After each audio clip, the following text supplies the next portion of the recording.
नमस्कार दोस्तों, हमारे चैनल पे आप लोग का स्वागत है। दोस्तों, ये बन्ना गीत है। अच्छा लगे तो लाइक करिएगा, शेयर करिएगा, कमेंट करिएगा। अगर चैनल पे नए हैं तो सब्सक्राइब जरूर करिएगा। दोस्तों नमस्कार। दोस्तों लीजिए दोस्तों, सुनिए। आप लोग को बहुत अच्छा सा गाना हम सुना रहे हैं, बन्ना गीत। दुल्हे लाल मजनू, दुल्हे लाल मजनू, बरातिया ना। दुल्हे लाल मजनू, दुल्हे लाल मजनू, बरातिया ना। दुल्हे अपन पापा बराती ले आना। दुल्हे अपन पापा बराती ले आना। दुल्हे अपन मम्मी नचाते आना।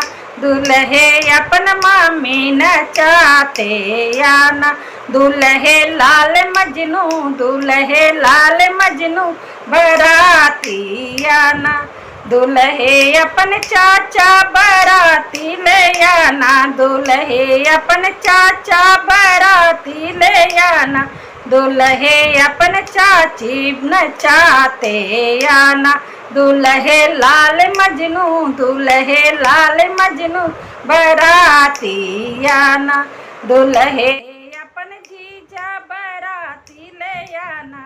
दुल्हे अपन दीदी नचाते आना। दुल्हे लाल मजनू, दुल्हे लाल मजनू, बराती।